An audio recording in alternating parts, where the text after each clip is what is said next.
Friends, ஒருத்தர் நம்ம கூட இருந்து இறந்துடுறாங்கன்னா நம்ம எவ்வளோ கஷ்டப்படும், எவ்வளோ வேதனைப்படும். நம்ம நினைக்கிறோம் சாவு தான் என்று. ஆனால் சாவு என்று இல்லைங்க. ஏன் தெரியுங்களா? இயேசு கிறிஸ்து மரித்து 3ஆம் நாள் உயிர்த்தெழுந்தார். சாவை அவர் ஜெயித்தார். மரணமே உன் கூர் எங்கே, உன் ஜெயம் எங்கே? மரணத்தையும் பாதாளத்தையும் ஜெயித்தார். அவர் ஜெயித்தது போல நம்மளும் ஜெயிக்க முடியும்னு ஆண்டவர் சொல்கிறார். அது மாத்திரம் இல்லைங்க, ஆண்டவர் சொல்கிறாரு, என்னுடைய பிதாவின் வீட்டில் அநேக வாசஸ்தலங்கள் உண்டுன்றார். நான் போய் உங்களுக்காக ஒரு ஸ்தலத்தை ஆயத்த பண்ணி உங்களை கூண்டு போகிறேன்றார். அப்போ நம்ம செத்துட்டா நம்மளை விட்டா போயிடுவார். எக்காலம் தொனிக்கும் பொழுது ஆண்டவருடைய 2வது வருடம் மறித்தவர்கள் முதலாவது எழுந்திருப்பார்கள் வேறு சொல்லுதுங்க. ஃப்ரெண்ட்ஸ், நம்ம செத்தாங்கன்னா நம்ம நினச்சிக்கணும் அவ்வளோதான், அவங்க மறந்து போயிட்டாங்க, ஹோப் இல்லை, அவ்வளோதான், அவங்க வாழ்க்கை முடிஞ்சு போச்சு. இல்லைங்க ஃப்ரெண்ட்ஸ், அந்த வாழ்க்கைக்கு தான் நம்ம ரெடி ஆகணும். நம்ம மறித்த உடனே நம்முடைய ஆவி தந்த தேவனிடத்துக்கு இந்த சரீரம் தான் மண்ணுக்கு மண்ணாக போகும், புதைக்கிறோம் நம்ம எடுத்துகிட்டு போகும். இதே சூழ்நிலை தான் பைபிளில் நாயனூர்ன்ற ஒரு கிராமத்தில் ஆண்டவர் அந்த இடத்துக்கு போகிறார்.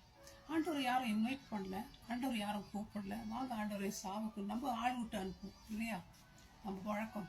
அது மாதிரி யாரும் ஆண்டவருக்கு கொடுக்கல, தெரிவிக்கலாம். ஆனால் ஆண்டவர் காண்கிற தேவன், எல்ரோய், ஆண்டவர் சொல்கிறாங்க, என்னில் விசுவாசமாக இருக்கிற மரித்தாலும் பிழைப்பான் வேறு சொல்லுதுங்க. ஃப்ரெண்ட்ஸ், நீங்களும் ஹோப் இல்லாமல் உங்கள் காரியம் முடிஞ்சு போச்சு, எண்டுக்கு வந்துட்டீங்க, உதவி பண்ணுறதுக்கு யாரும் இல்லை, நான் தனிமையாக இருக்கிறேன், என் கண்ணீரை போய் யார் பார்க்குறாங்க, ஆண்டவர் என்னை கண்டுக்கல அப்படின்னு நீங்கள் நினைக்கிறீங்களா? நினைக்காதீங்க. ஆண்டவர் காண்கிற தேவன். செத்து போச்சு, இதுக்கு மேலே எங்கேருந்து வரப்போகுது உயிர்? எங்கே செத்து போனால் என்ன? அந்த அம்மா விட்டும் சம்பாதிச்சு கொடுக்கவும், ப்ரொடெக்ஷனுக்கும், ஃபிசிக்கலாக பேசுகிறதுக்கும் யாரும் இல்லை அந்த அம்மா கூட. ஆண்டவர் காணல, ஆண்டவர் பார்க்கலன்னு நினைக்கிறீங்களா? அந்த ஆண்டவருடைய ஆவி 7 கண்களை உடையதுன்னு பார்க்கணும். உலோகத்தில் ஒரு கண் இல்லை, 2 கண் இல்லை, நம்மளை பார்க்கறதுக்கு ஆண்டவர் வச்சிருக்கிறோம். காண்கிற தேவன் நம்மளை, நம்மளே நினைவாக இருக்கிற தேவன். கஷ்டப்படாதீங்க, வேதனைப்படாதீங்க. அந்த அம்மா அழுந்துட்டு இருக்காங்க. ஆண்டவர் சொல்கிறார், அழாதே. இன்னைக்கு உங்கள் சுச்சுவேஷனை பார்த்தோம், செத்து போன உங்களுடைய வாழ்க்கையை பார்த்தோம். ஆண்டவர் சொல்கிறது தான், அழாதே. அவர் இருக்கிறார் நமக்கு. ஆண்டவர் செத்த மனுஷனோட போய் யாராவது பேச முடியுமா? பேசினாரே ஆண்டவர். செத்தவன் கேட்குறாரு, சரித்திரம் எங்கேயாவது இருக்கா? எவ்வளவோ அழுறோம், மோளாடிக்கிறோம், பேசுகிறோம், பாட்டு பாடுறோம், செத்தவங்க ஏதாவது எழுந்து அசையது உண்டாகுதா? இல்லை, நம்மளால ஒன்றும் முடியாது. அதுதான் ஆண்டவரால் கூடும். மகனே எழுந்துருன்னார். எழுந்து உட்கார்ந்தானே, உட்காந்து பேச தொடங்கினான். ஃப்ரெண்ட்ஸ்,